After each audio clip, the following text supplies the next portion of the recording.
देख रहे हैं सिटी इंडिया न्यूज चैनल हक की आवाज। पैराडाइज फंक्शन पैलेस महबूब नगर। रुकने असम्बली महबूब नगर एनएम श्रीनिवास रेड्डी ने आज महबूब नगर मुस्तकर के पार्टी दफ्तर में पार्टी के दीगर कायदीन के हमरा सहाफ़ती कॉन्फ्रेंस से खिताब करते हुए कहा कि इंतखाबात के नतायज कल सामने आ चुके हैं। गुज़िश्ता 3 माह से कांग्रेस कायदीन और कारकुनों ने कांग्रेस की कामयाबी के लिए दिन रात मेहनत और कोशिशें की। मैं उन सब का शुक्रिया अदा करता हूं और इसी तरह बीजेपी पार्टी एमपी उम्मीदवार की हैसियत से कामयाबी हासिल करने वाली डीके अरुणा को उनकी कामयाबी पर मुबारकबाद देता हूं। एनएम श्रीनिवास रेड्डी ने इस मौके से कहा कि इंतखाबी ज़ाब्ते की वजह से रियासत में तरक्याती कामों में रुकावट थी। आज से तरक्याती कामों पर पूरी तवज्जो मरकूज़ की जाएगी।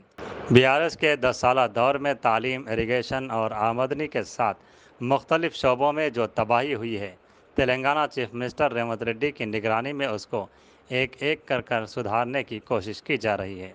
उन्होंने कहा कि मरकज़ में कौन सी हुकूमत कायम होगी 1 या 2 दिन में सामने आएगा। अगर एनडीए हुकूमत आती है तो डीके अरुणा को जिन उम्मीदों के साथ हल्का महबूब नगर पार्लियामेंट की आवाम ने वोट दी है, उन उमंगों के मुताबिक महबूब नगर की तरक्की के लिए काम करने की तरगीब दी, क्योंकि 70 साल से महबूब नगर को नज़रअंदाज किया गया है। लिहाजा रियासत में चीफ मिनिस्टर रेवंत रेड्डी के ज़रिए और मरकज़ में एनडीए की हुकूमत कायम होती है तो आप बहैसियत एमपी हल्का महबूब नगर की तरक्की के लिए काम करें। रियासत और मरकज़ के दरमियान फ़ंड्स के मख्तस में मुकाबला हो, जब ही महबूब नगर की तरक्की में इंसाफ होगा। इस मौके पर कांग्रेस कायदीन संजीव मुदिराज, एमपी वेंकटेश, सिराज कादरी, लक्ष्मण यादव के अलावा दीगर मौजूद थे। వేదిక మీద ఉన్న పెద్దలకు అందరికీ నమస్కారం.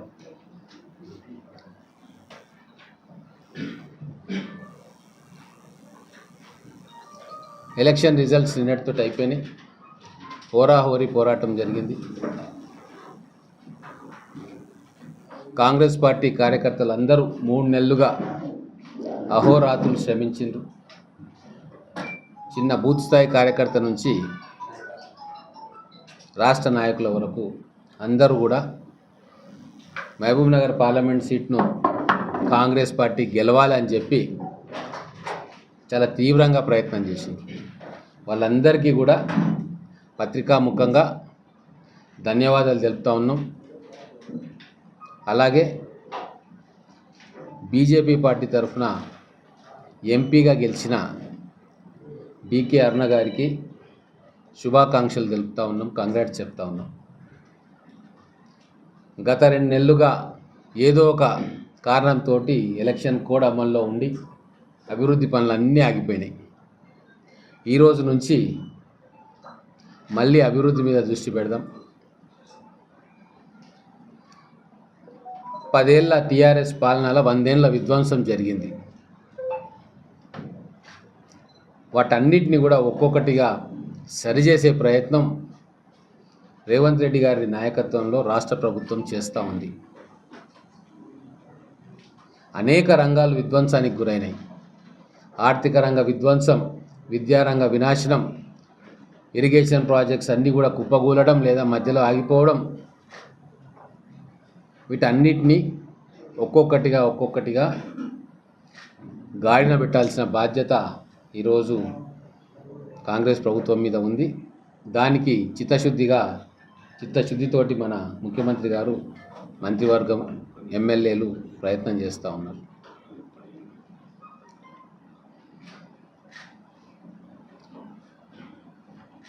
ఈరోజు మహబూబ్ నగర్ పార్లమెంట్ ప్రజలు బీజేపీ అభ్యర్థి డీకే అరుణ గారిని ఎంపీగా గెలిపించారు. నిన్నటిదాకా ఎలక్షన్ వాతావరణము ఏ పార్టీకి ఆ పార్టీ కార్యకర్తలు సహజంగా వాళ్ళ పార్టీలు గెలవాలని చెప్పి ఎవరికి తోచినట్లుగా వాళ్ళు కష్టపడతారు. ఇంకా ఇప్పుడు ఎలక్షన్స్ అయిపోయినాయి, రిజల్ట్స్ వచ్చేసినాయి. ఇప్పుడు మనం అభివృద్ధి మీద దృష్టి పెట్టాల్సిన అవసరం ఉంది. కేంద్రంలో ఎవరు ప్రభుత్వం ఏర్పాటు చేస్తారనేది కూడా రాబోయే 2-3 రోజుల్లో తేలిపోతుంది. నేను గెలిచిన ఎంపీ అభ్యర్థి డీకే అరుణ గారికి హృదయపూర్వకమైన శుభాకాంక్షలు తెలుపుకుంటూ వారిపైన కూడా గురుతరమైన బాధ్యత మహబూబ్ నగర్ పార్లమెంట్ నియోజకవర్గ ప్రజలు పెట్టిండ్రు.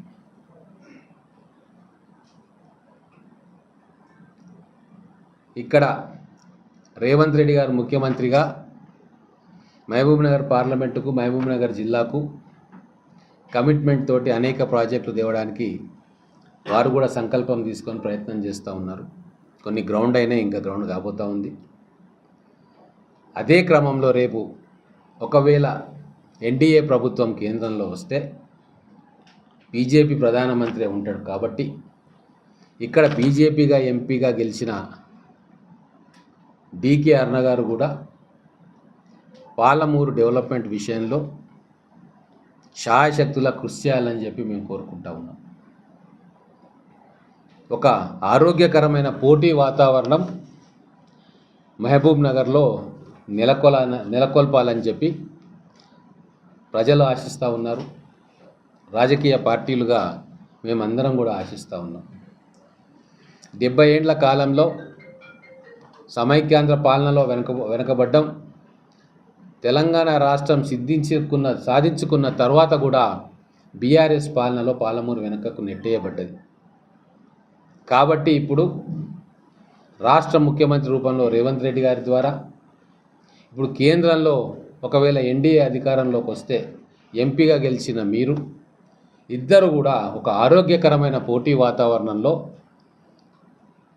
పాలమూరు జిల్లాను, పాలమూరు పార్లమెంటు నియోజకవర్గాన్ని అభివృద్ధి చేయాలని చెప్పి మేము అందరం కూడా కోరుకుంటా ఉన్నాం. ఒక ఆరోగ్యకరమైన పోటీ ఉండాలి. ఇప్పుడు కేంద్రం నుంచి అరుణ గారు ఎన్ని నిధులు తెస్తారు, రాష్ట్రం నుంచి రేవంత్ రెడ్డి గారు మహబూబ్ నగర్కి ఎన్ని నిధులు పంపుతారు, వీటి మధ్యనే ఆరోగ్యకరమైన పోటీ ఉండాలి. అప్పుడు ఇన్ని సంవత్సరాలు వెనకబాటుతనానికి గురైన పాలమూరుకు న్యాయం జరుగుతుంది. బహుశా అందుకేనేమో కేంద్రంలో బీజేపీని అక్కడ అధికారం వస్తుందేమో అన్న దాంతో బీజేపీ అభ్యర్థిని గెలిపించుకున్నారు. కాబట్టి ఇదే నేను గుర్తు చేయదలుచుకున్నా. గౌరవ రేవంత్ రెడ్డి గారు, గౌరవ పార్లమెంట్ సభ్యురాలు డీకే అరుణ గారు వచ్చిన ఈ అవకాశాన్ని పాలమూరు జిల్లా అభివృద్ధి కోసం ఒక ఆరోగ్యకరమైన పోటీ వాతావరణంతో ఇక్కడ ప్రజలకు మేలు చేయాలని చెప్పి మేము ఆశిస్తూ ఉన్నాం. మా వరకు మేము కాంగ్రెస్ పార్టీ ఎమ్మెల్యేలం 7 ఉన్నాం. ఇక్కడ ఖచ్చితంగా అభివృద్ధిలో ఎంపీ గారికి కేంద్రం నుంచి నిధులు కానీ, విద్యా సంస్థలు కానీ, ఇంకా ఏ రకమైన డెవలప్మెంట్ వర్క్స్లో కూడా పూర్తి సహాయ సహకారాలు మేము అందిస్తాం. మాకు ఎటువంటి భేషజాలు లేవు. తెలంగాణ అభివృద్ధి, మహబూబ్ నగర్ అభివృద్ధి, ఈ 2 ఎజెండాలుగా మనందరం కూడా కలిసి పనిచేద్దామని చెప్పి పత్రికాముఖంగా తెలియజేసుకుంటా ఉన్నా. ఈ వచ్చే 4 సంవత్సరాలు సరే, రేపు స్థానిక సంస్థల ఎన్నికలు ఆ గ్రామాల్లో చూసుకుంటారు. అవి ఏ ఉన్నా సరే మహబూబ్ నగర్ పార్లమెంటు మరియు మహబూబ్ నగర్ జిల్లా అభివృద్ధి కోసం సంపూర్ణంగా మేము మీకు సహకరిస్తాము. మీరు కూడా రాష్ట్ర ప్రభుత్వానికి సహకరించాలని చెప్పి మీడియా ద్వారా మళ్ళీ ఒకసారి డీకే అరుణ గారికి శుభాకాంక్షలు తెలియజేసుకుంటూ పార్లమెంటు నియోజకవర్గ ప్రజలందరికీ కూడా విజ్ఞప్తి చేస్తున్నాము. మా ఎమ్మెల్యేలందరం కూడా అభివృద్ధి కాముకులం కాబట్టి అన్ని రకాలుగా కేంద్ర ప్రభుత్వం నుంచి తీసుకొచ్చే ప్రతి పనికి మీ వెంబడి ఉంటాం. మీరు కూడా వచ్చిన ఈ అవకాశం మహబూబ్ నగర్ పార్లమెంట్ నియోజకవర్గ అభివృద్ధి కోసం ఎక్కువ సమయం కేటాయించాలని చెప్పి విజ్ఞప్తి చేస్తూ భవిష్యత్తులో ఒక ఆరోగ్యకరమైన పోటీ వాతావరణాన్ని మన జిల్లాలో నెలకొల్పుకుందాం. గతంలో ఉన్నట్టుగా కక్షలు, కార్పణ్యాలు, పార్టీల మధ్య విభేదాలు అవన్నీ సిద్ధాంతపరమే. అభివృద్ధి విషయానికి వస్తే అందరం ఒకటే. మహబూబ్ నగర్ అభివృద్ధి కోసం అందరం కూడా కలిసికట్టుగా పనిచేయాలని చెప్పి ప్రజలు తీర్పు ఇచ్చారు. కాబట్టి ప్రజా తీర్పును శిరసా వహిస్తూ గౌరవిస్తూ ఆ మార్గంలో ప్రయాణం చేయాలని చెప్పి సవినయంగా అందరికీ కూడా మనవి చేస్తాం. News.